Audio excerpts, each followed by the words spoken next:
friends, welcome back to my channel. Today I am going to show you how I've been trimming the Tarot of the Divine.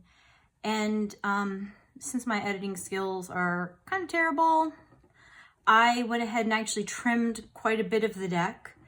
And so I'm just going to keep a couple example cards out here to show what I did. So this is a brand new deck. I did a little walkthrough in my previous video. It has really pretty backs on it. And it has this almost kind of like a triple border because you've got the white wide border.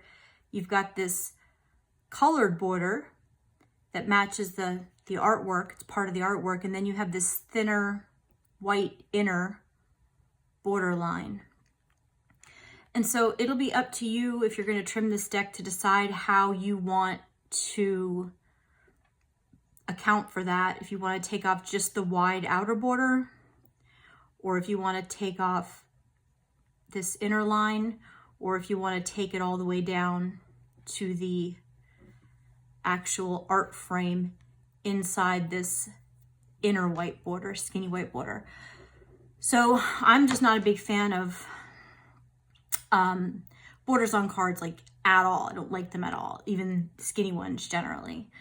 So I opted to take the wider outer white border, the colored border, and the skinny inner white border completely off.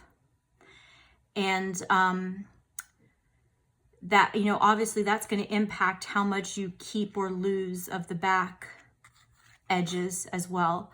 So you just kind of have to decide that for yourself. One thing you can do is if you can find a photo of a card that's just sitting flat and fairly centered and straight on, you can just save the photo or take a screenshot of it, put it in your photo editor and crop out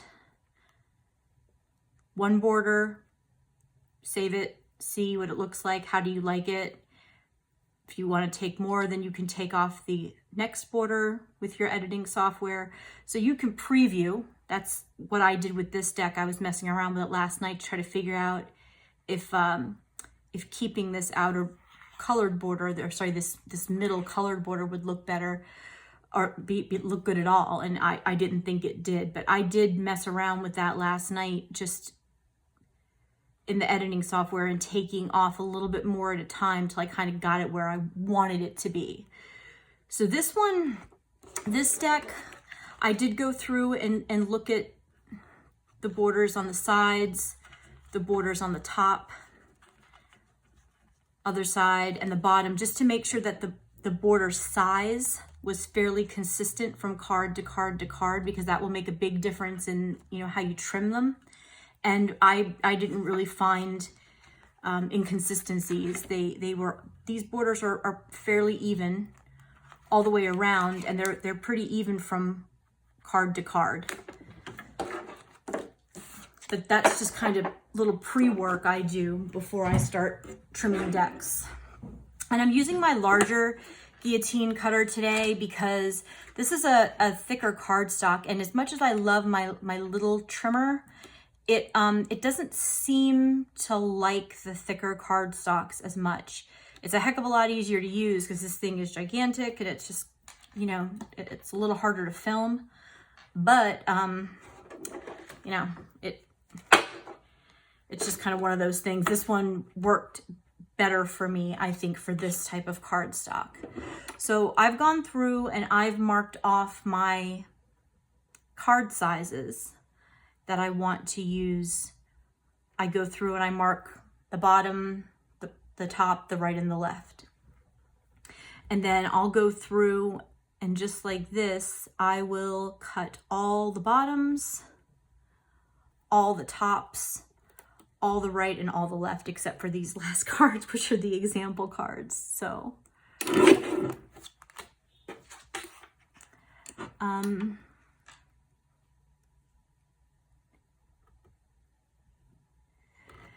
I did end up having to kind of finagle a few of the cards, especially on the right and the left side, taking a little more off the right And it's not too big of a deal to do that if you find it early, because you can always go back and cut a little bit more off of the other cards. But I wouldn't say there was any major deal on these. On some of them, I didn't quite get enough of that inner white line off the first time, so I went back in and, you know, cut a little bit more.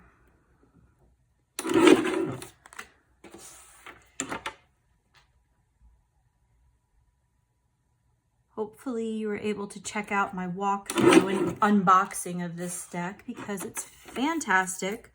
The artwork is just, I mean, I'm going to be gushing about this deck for like a while, because I just think it's, as far as, you know, modern decks go, this is shot right up to the top of my favorites. And I've actually enjoyed trimming it, because it kind of gives me a chance to really look at all the cards as I'm going through. So that's it for the top. And now I'm going to go and do the bottoms. One thing I wanted to note is, if you also edge your decks, if you do deck edgings, it can be really helpful to save a few of these little scrap pieces. They're awesome for testing colors and testing if the ink is going to bleed into the card. If you run your marker or run this through your ink pad, kind of, you know, dab it off if you need to and let it dry. I use these all the time I usually save some from a deck if I'm going to use it, if I'm planning to edge that deck. I end up having just some little testers to use. And since cardstock varies, I mean, you'd want this specific cardstock to edge this specific deck, since thickness and how much they bleed into the edges of the cards, that varies so much from deck to deck and depending on the cardstock used. So that's just something that you might find kind of useful if you do if you do trimming and edging. If you don't do trimming, some decks come with that like a title card, and you know, that's what I'll use to do testing for edging if it has one. Unfortunately, not all decks come with that little extra card, but when they do, it's really useful. Okay, so that's it for the tops, and then I'm going to go in to the right and the left. When you're doing the right and left, especially, really on all of the sides, you really need to make sure you push this direction up against the back of the guillotine. Failure to do that really can cause some problems. Like the card the pressure of the blade will push the card a little this way, kind of in, and you'll end up with uneven cuts if you don't have it really firmly held. So just really make sure of that. It's kind of, and the other thing is you need to make sure you have the blade all the way up so that you really get the card all the way to the back of the guillotine and held in place just right.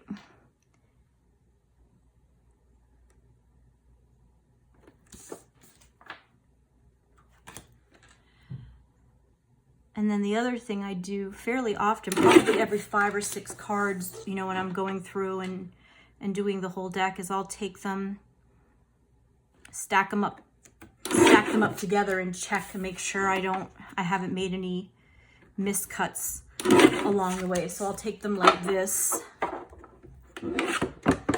I'll take them like this and stack them against a hard surface and really make sure that I haven't, you know, jacked something up really terribly.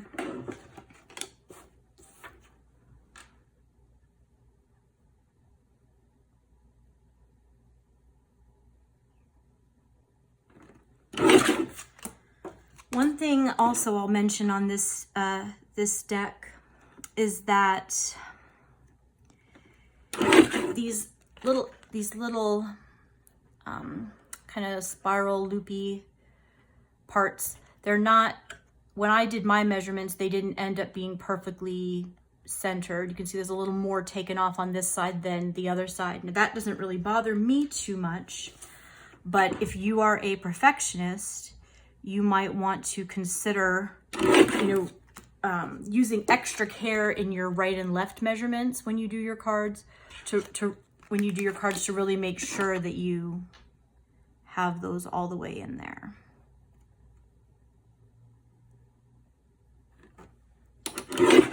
But for my purposes, I'm just kind of like, whatever. It doesn't really bother me that much. I think it's fine.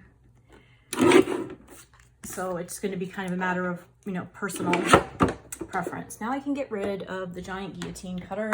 Get that out of the way. All my little scraps. And I have opted to corner round with the 2mm rounder, which is this giant thing. I mentioned in the past, it was a little more expensive. However, I use it all the time. The very narrow edge is my preference. And so, I've had it for quite a while, and I really like it. And so I use it for nearly every deck now.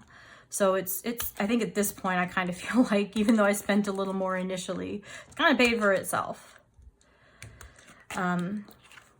If you're going to trim this deck, please leave a comment and tell me if you are going to trim just the thicker white outer border, or if you're going to take off the colored border and the inner skinny white border as I have done. I'm kind of interested to see how other people do it, and I'm kind of interested to see what it looks like. So if you have a channel or an Instagram and you're going to post pictures, I would love to see how it looks for you.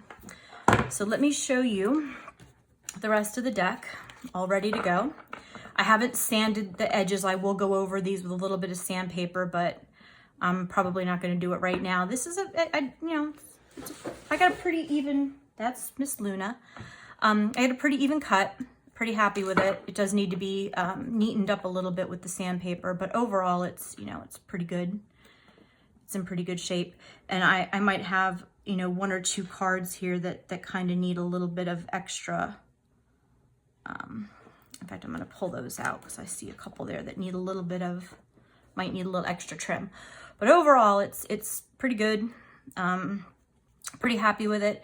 I've taken off quite a bit of real estate, so these are much smaller now, and they're going to be a lot easier for me to shuffle. So let me show you how that looks.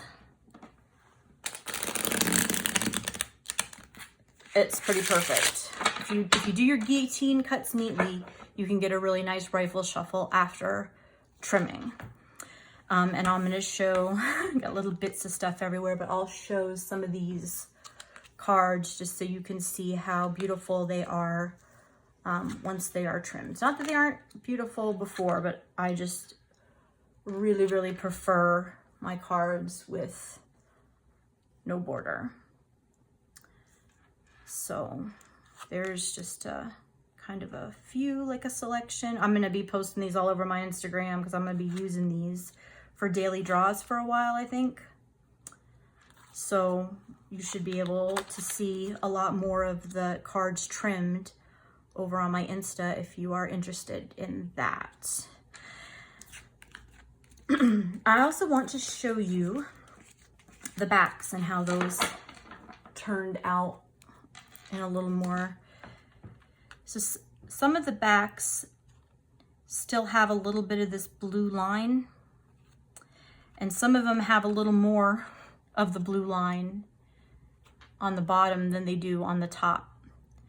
So if you're a perfectionist and that's going to bother you, what you could do is you could just take a little bit extra off on the bottom. And I think that I could have done that, and I think it would have been okay. The other thing is, on a few cards, there's a little tiny bit of, the back design that makes it, I guess, look a little uneven, you could either, you know, take more off if that bothers you. You could go over it with a marker of a similar color, just swipe it across and get rid of that. So I'm not really looking for perfection, you know, in back design and stuff like that when I trim. I normally trim for aesthetics, and I trim for size so that cards are easier for me to shuffle. Like, that's my primary issue. I'm not so much looking for, you know, total perfection in the back design and for things to line up exactly perfectly. It's just a personal preference. If you're into that, that's fine. Like, I just don't care. As long as the fronts look nice and the borders are gone and I can handle the cards, you know, better, then I am a happy camper. So if you have any questions or comments, go ahead and leave them for me below. Pop by my Instagram if you want to see more of this fantastic deck, because it's going to be everywhere. And I will probably be back in the near future and maybe talk a little bit more about the book and maybe even a little bit more about the deck once I've really had a chance to read with it, because I just got this today. And I tend to, if a deck's got borders that I don't like, I tend to trim them off immediately before I even bother to start reading with the deck. It's like, comes in the door, look at it, trim it, and then go from there. So yeah, thank you very much for popping by my channel to watch my video. Hope this has been helpful for you. Have a fantastic day.